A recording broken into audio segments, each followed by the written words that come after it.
So today, let's look at a dialogue instead of individual speech, with a little more attention to some of the things we've already been working on, but adding in its place in the play, and perhaps its unexpectedly complicated possibilities these days. Act 5, Scene 1, the very opening of it.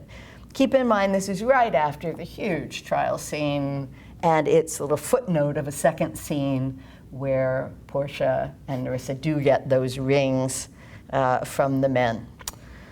But it's been a wrenching moment in this play, in Act 4. And then we go and hop back to Belmont, and there are Lorenzo and Jessica. Let's just listen to them. And again, I always say, you have to hear these words, not just read them silently or to yourself. So I always encourage people to read out loud if they can, and I am lucky enough to have Sarah here to read with me. So I'll be Lorenzo. I'll be Jessica. Okay.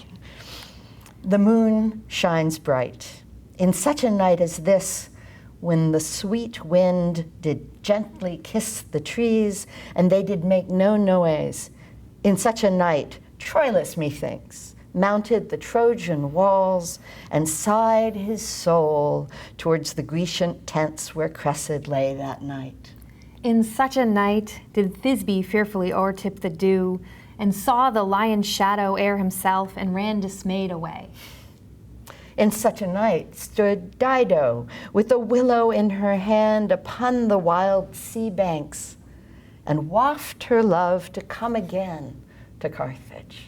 In such a night, Medea gathered the enchanted herbs that did renew old Aeson. In such a night did Jessica steal from the wealthy Jew, and with an unthrift love did run from Venice as far as Belmont. In such a night did young Lorenzo swear he loved her well, stealing her soul with many vows of faith, and ne'er a true one. In such a night did pretty Jessica, like a little shrew, slander her love, and he forgave it her. I would outnight you did nobody come, but hark, I hear the footing of a man. Do you want to say anything about what you think's going on here? Well, I think that this is a scene that does feel a little bit like a breather in some ways. So we've moved from this very kind of emotionally wrenching court scene, and I like the idea of the footnoted scene after it.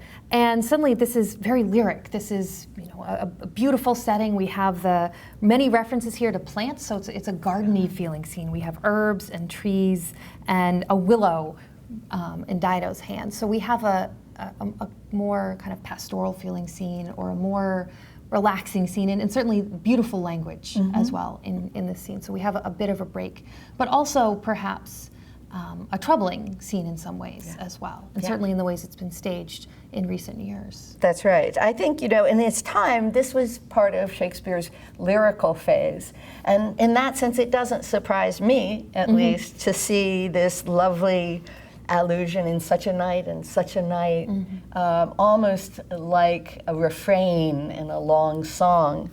And the moon shining bright, of course, lovers outside under the moonlight. That's being, of course, done for two reasons, right? One is to set a mood, a lyrical mood, but the other is, of course, because we're putting this play on in the middle of the day, or in the late afternoon by this time, and so we have to use language in Shakespeare's theater to establish place and mood. So whenever you have a night scene, there's some work to be done in the language to establish it. So that's one thing that's going on. It's the moonlight, but it could have been just the darkness. Think of Macbeth.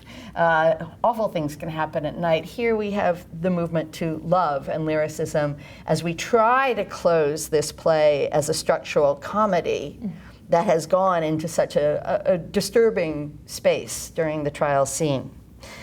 So, who are these lovers? And that might get at your point about how do we emphasize or not. These are classical lovers, famous lovers, but what else? They're all tragic. Every one of them is tragic.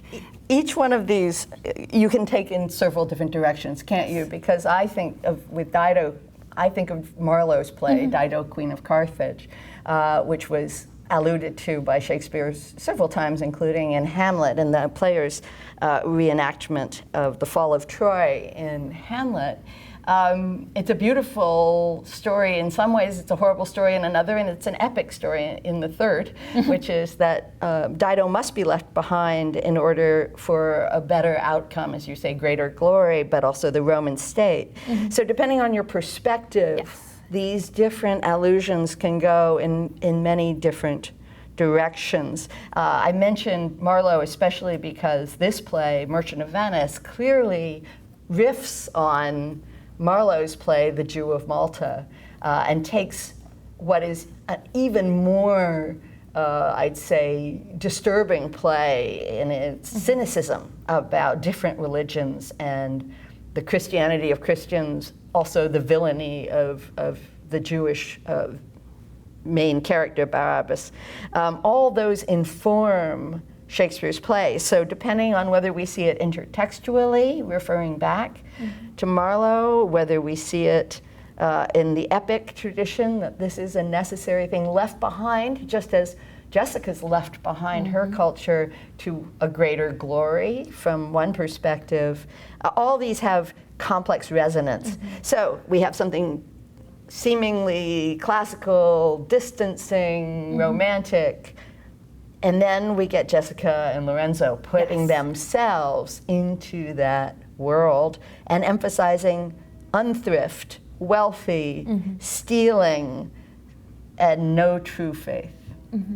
So this is a complex way for two lovers to be joking with each, to be competing with each other, to be outknighting each other, and it is a game. And the passing of the verse back and forth, I think when you do have two people reading it out loud, comes through, I think, really quite clearly. But it's also a little uncomfortable.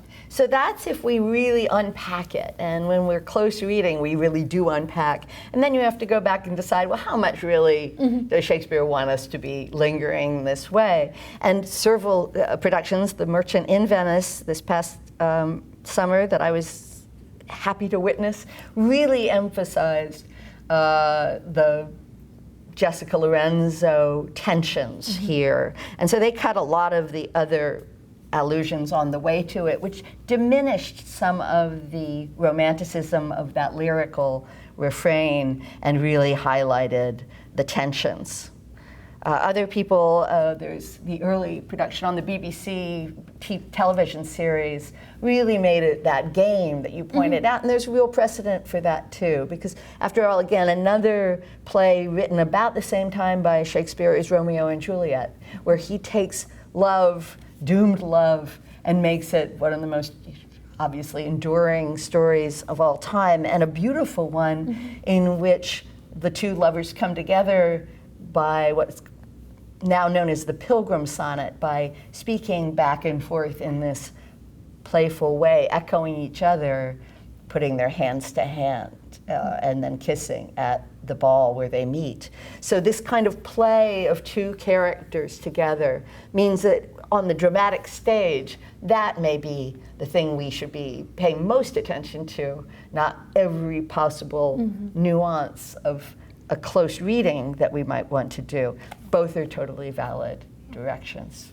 And I think really emphasizes the power of choice in performance, and how much the choices that you make in any performance that you do, or any performance that you watch, can change the reading, can change really the thing you're seeing in really very obvious ways. And in this case, the reason The Merchant in Venice did such a radical cut and really took a lot of the romance out of this relationship had a lot to do with our moment and our place there in Venice. Here we are in the ghetto, and we're watching Jessica, who, pretty Jessica, has taken the money from her father and left her whole Judaic culture. So the sadness, the haunting character for Jessica, especially if she believes her lines when she says, "Ne'er a true one," it was really emphasized, this kind of sense of betrayal, that she thought she was getting a better world by going to the Christians, and instead, well, she finds herself challenged and alone. So that is a resonance that has a politics that speaks to our day, our time, in a very different world from Shakespeare's normative Christian one, where while they are struggling to make the Christians the good guys in this play, nonetheless, it would have been expected.